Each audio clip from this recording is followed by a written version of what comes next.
Eritreia, África Oriental.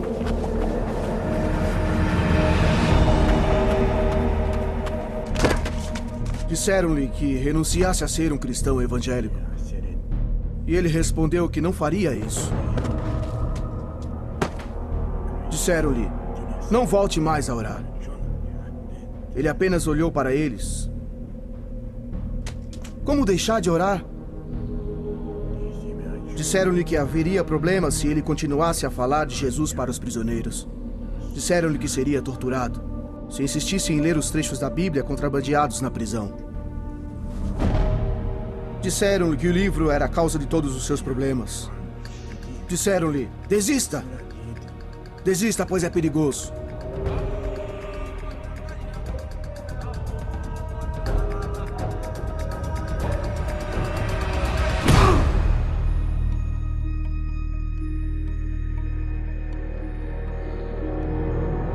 O livro perigoso. Versão brasileira, Comeve, São Paulo.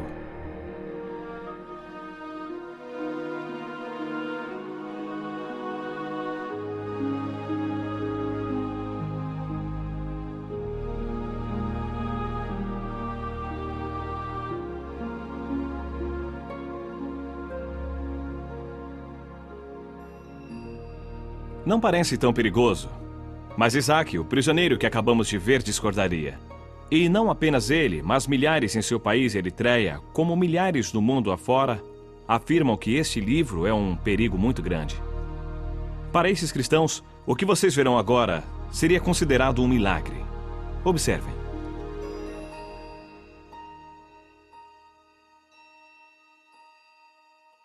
Ninguém chamou a polícia. Não me importunam. Não me mandaram embora. Não me preocupo nem um pouco em ser preso, torturado ou morto por ler minha Bíblia. Ler minha Bíblia não parece um milagre hoje em dia. Mas seria nos idos do século XVI. Naquele tempo, apenas sacerdotes podiam ler as Sagradas Escrituras. Alguns podiam ouvir, mas não podiam ler. Um homem chamado William Tyndale mudou a situação. Inglaterra, 1523. Tyndale achava que todos poderiam ler a Bíblia. Ele saiu de casa e fugiu para a Alemanha, onde traduziu a Bíblia para o inglês, imprimindo 6.000 exemplares. Essas foram as primeiras cópias da Bíblia em inglês. E Tyndale as contrabandeou para a Inglaterra. Seu inimigo mortal, o bispo de Londres, comprou todos os exemplares, pensando em queimá-los. A reação de Tyndale foi: "Ah, vai queimá-los? Pois eu muito me alegro, pois eu recebo o dinheiro dos livros e o mundo inteiro vai se indignar com a queima da palavra de Deus." Tyndale morreu antes que a Bíblia fosse livremente vendida em seu país. Suas palavras finais, ao ser enforcado e queimado por suas ações, foram: "Senhor, abra os olhos do rei da Inglaterra." Sua prece foi atendida. O que o Senhor exige: pratique a justiça, ame a fidelidade e ande humildemente com seu Deus. Hoje, evidências da influência da Bíblia são comuns na sociedade ocidental. É até comum sua exposição pública, tão normal que chega a permear fatos da vida diária. Porém, isso é um milagre. A Bíblia está disponível para todos nós. Qualquer um pode comprá-la e lê-la sem medo. O que Isaac na Eritreia não daria para ter essa liberdade. E nós aproveitamos essa liberdade? Nós nos alegramos com ela? Usufruímos dela lendo a palavra e praticando-a? Não seria terrível se os que são proibidos de ler a Bíblia fizessem melhor uso dela que os que podem ler livremente? Um velho pastor chinês uma vez disse: "Existem apenas 3 tipos de cristãos no mundo e apenas um é verdadeiro. O primeiro tem a Bíblia, mas não a lê. Esse não vale. O segundo tem a Bíblia, lê, mas não tem amor por ela. Também não vale. O terceiro tem a Bíblia, lê e ama o que lê. É o tipo que muda o mundo." Então, deixando escapar uma pequena lágrima, ele acrescentou: "Mas esse tipo de cristão é muito raro." O que acontece quando temos a Bíblia, a lemos e a amamos? Vamos conversar com alguém que fez as 3 coisas e mudou o mundo. Seu nome é Irmão André. Em 1955, uma frase do livro do Apocalipse o impressionou. Esteja atento, fortaleça o que resta e estava para morrer. Ele viu a luta dos cristãos perseguidos na Europa Oriental e respondeu ao chamado do Senhor para que fizesse algo que cristão ocidental nenhum fizera até aquele momento: contrabandear a Bíblia para dentro da cortina de ferro. Com Bíblias empilhadas dentro de um Fusca, o irmão André dirigiu até a fronteira, sussurrando uma oração que ficou famosa. Senhor, fizeste cegos enxergarem. Por favor, segue os olhos dos que veem.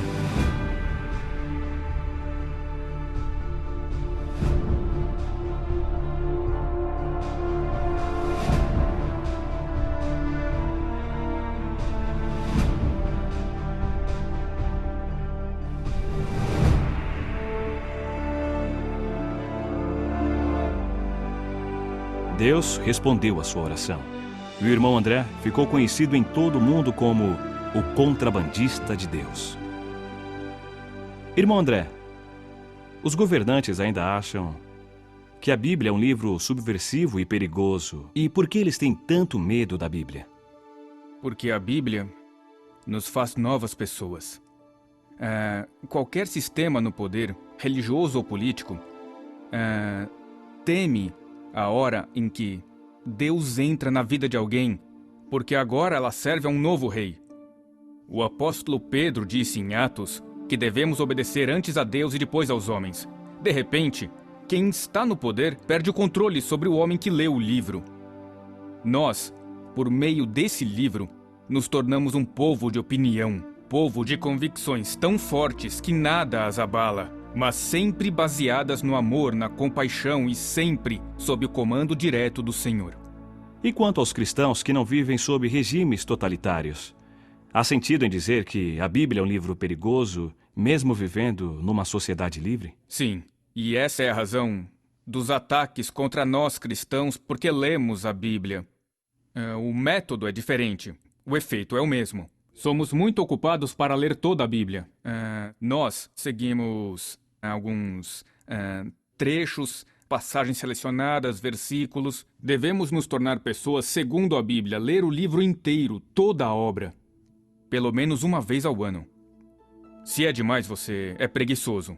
Como esperar que o Senhor o abençoe, o use e o proteja se tem preguiça de ler sua palavra, pela qual milhares de pessoas foram mortas, profetas foram mortos por ela, os apóstolos foram mortos por ela, mártires da história da igreja morreram por ela, hoje pessoas morrem por ela, e deixamos a Bíblia na estante?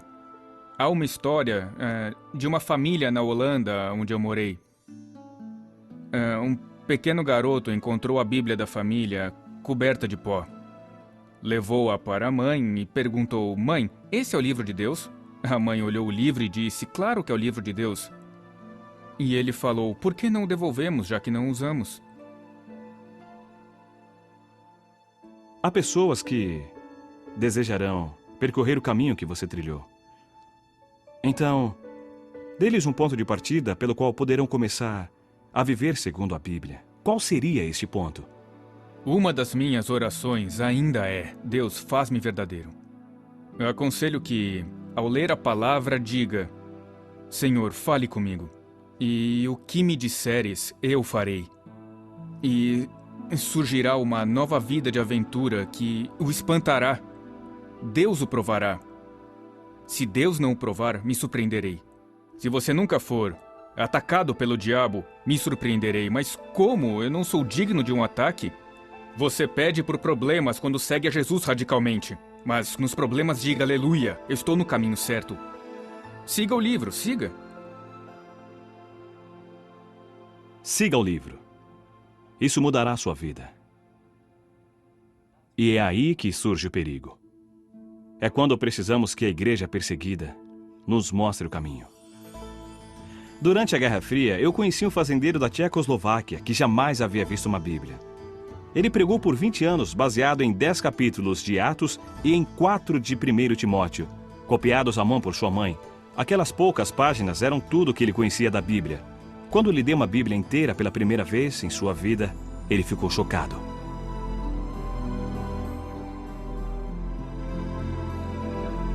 Ele me disse: agora terei muito mais problemas. Agradeço por ter me dado o livro mais perigoso do mundo. E depois ele perguntou: você tem esse livro há muito tempo?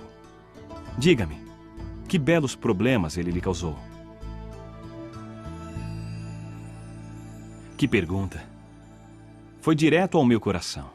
Que belos problemas a Bíblia lhe causou. Ela deveria causar problemas para todos nós? Será que a Bíblia já me pôs em perigo? Ou é apenas um chamado aos irmãos Andrés deste mundo e daquele pastor tcheco? Parece coisa da Guerra Fria. Mas, na verdade, não é tão fácil gostar deste livro. Muitos de nós passamos por períodos talvez inevitáveis em que achamos a Bíblia um tanto difícil, entediante, diriam alguns. Respeitamos o livro, mas não o lemos muito. Não é fácil admitir o fato. Mas nos lugares onde cristãos são proibidos de portar uma Bíblia, lugares onde as pessoas arriscam a vida por seguir a Jesus, a Bíblia tem um valor extraordinário. Encarar essas histórias pode mudar o modo como encaramos nossa Bíblia. Amontoados em contêineres como este, estão centenas de cristãos da Eritreia de hoje.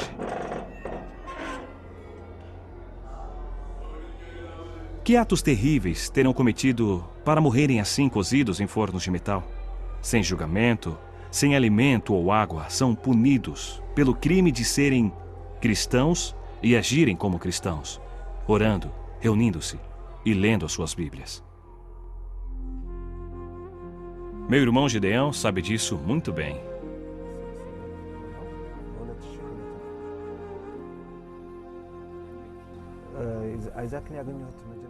O comandante de Isaac costumava dizer que não o trocaria por 10 outros soldados.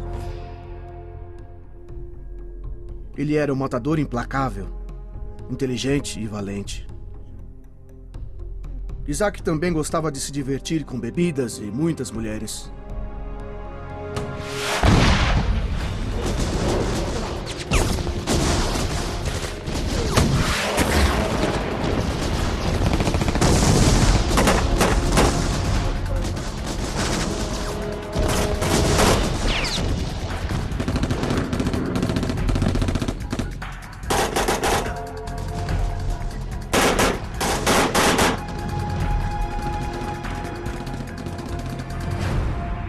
No meio de uma guerra, sobrevivia como podia.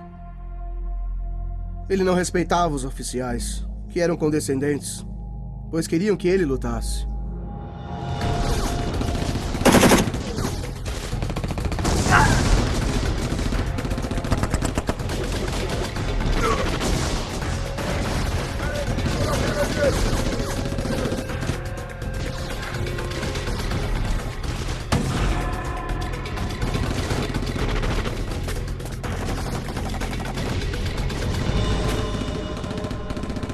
A unidade de Isaac tinha 500 homens. 450 morreram em batalha. A maioria dos sobreviventes estavam seriamente feridos. Isaac saiu ileso.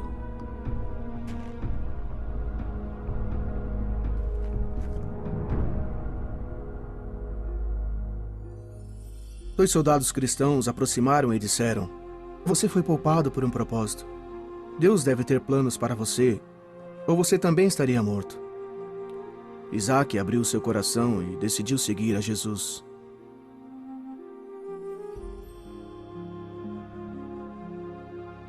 Daquele momento em diante, ele abandonou os vícios, respeitou seus superiores e todos notaram algo muito diferente em Isaac.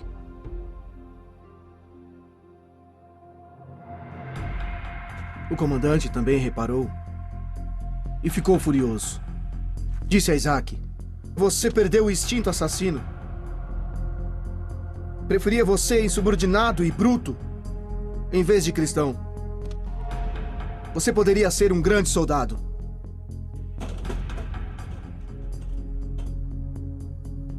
Ordenaram a Isaac se afastar dos cristãos. Proibiram que ele lesse a Bíblia.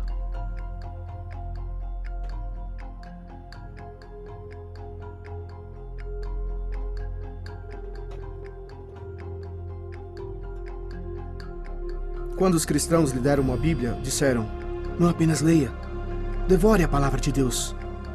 Deixe ela penetrar no teu coração.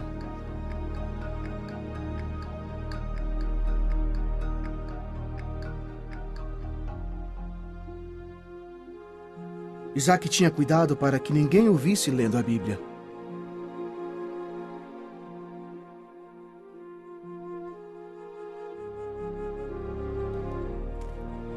Mas ele foi pego.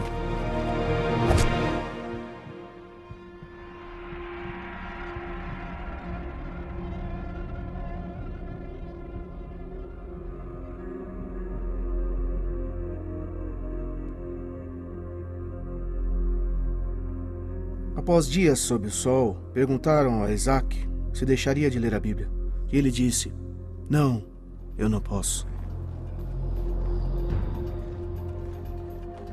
As torturas aumentaram. Eles o amarraram e mantiveram na posição helicóptero por 7 longos dias.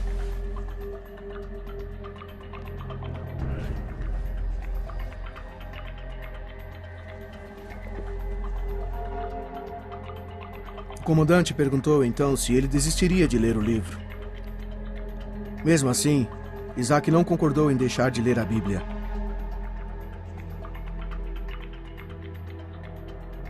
O comandante o jogou dentro do container junto com os outros prisioneiros. Havia tanta gente que eles tinham que dormir em turnos.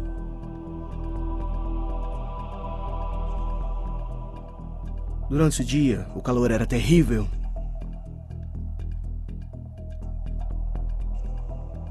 À noite, o frio os fazia tremer.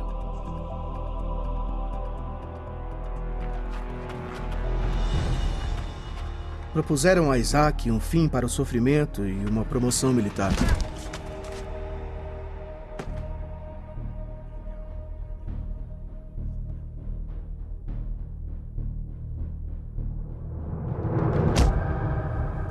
Queriam que ele concordasse em abandonar a Bíblia, não falar com cristãos, não falar de Jesus e não orar.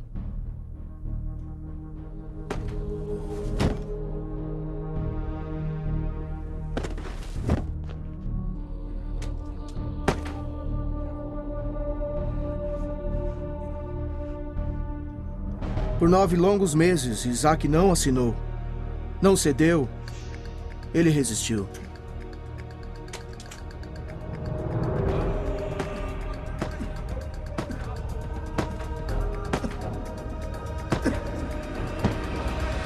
Em 2004, o comandante desistiu. Isaac foi enviado para a prisão na capital, Asmara. Ele ainda está preso. Isaac tem apenas 26 anos. Jamais conheceu um dia sem perseguição. Ninguém sabe quem é Isaac fora da Eritreia, mas na prisão, ele é uma lenda. Novos convertidos fazem fila para obter trechos de sua Bíblia. E ele diz: "Devorem este livro.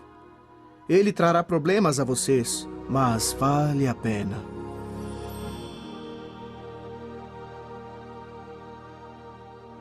Passou muito tempo desde que Tyndale morreu por contrabandear Bíblias para a Inglaterra. Perseguição por ler a Bíblia já é passado na Inglaterra. Mas a história de Isaac abre os meus olhos para uma incrível liberdade que eu desfruto. Liberdade que Isaac jamais terá. Não sei quanto a vocês, mas a realidade de Isaac sofrendo na prisão de Eritreia abala o meu mundo confortável. Muda a minha visão da Bíblia, transforma a seriedade do meu compromisso.